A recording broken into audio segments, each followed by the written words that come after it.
If I hadn't chosen the wrong house that night, one that wasn't even mine, I don't think I would have made it home. All because I stopped to lend a stranger a lighter at 3 in the morning. This happened on New Year's Eve, going into New Year's Day. I was 21 at the time. I live in a small town where everything shuts early. There's a tiny town center with 2 pubs, a couple of shops, and a bank. After about 10 p.m., the streets are completely dead. I work at one of the pubs, and my walk home is short, about 8 minutes. I'd done it alone plenty of times, and always felt safe. That night, the pubs were open late.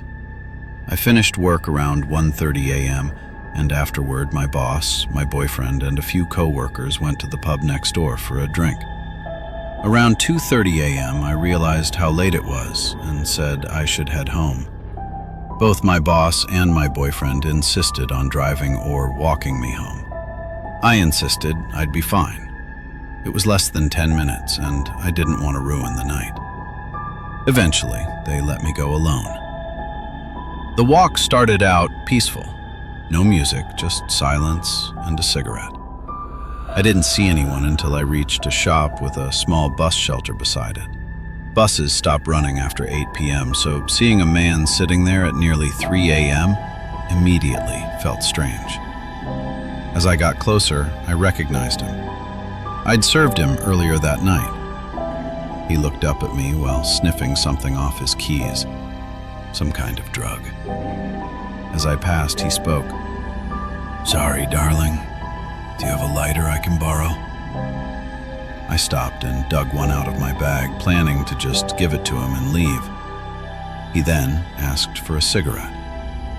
I told him I'd just lit my last one. By then, he was standing far too close. That's when it hit me. I was standing still on an empty street with no houses nearby and no one around. I tried to leave. "Keep the lighter, I've got to go." I turned away. "Just stop a second," he said. And I did. His tone changed. He looked me up and down and said, "I've been real angry. I've been waiting for someone to hurt all night.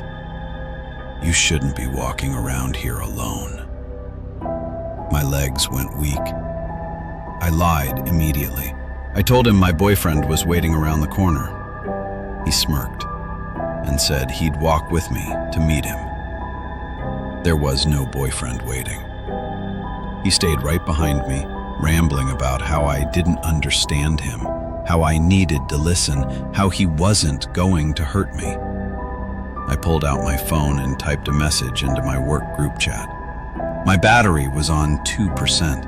I just wanted someone to know what was happening. When we turned onto my street, his behavior shifted again. He started making sexual comments, calling me a pretty young girl, saying my boyfriend didn't know how to handle me. I didn't respond. I just walked faster. Then I realized if I kept going, he'd know exactly where I lived. So I picked a random house with a light on, opened the gate and said, "This is me. Thanks for walking me." I shut the gate and ran to the door, pretending to unlock it. After a moment, he walked away. The second he disappeared, I sprinted to my real house.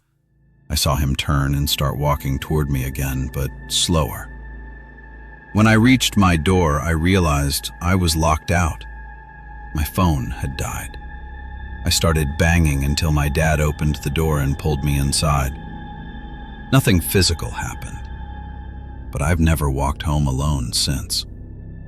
So, to the man who said he was looking to hurt someone all night, let's never meet again.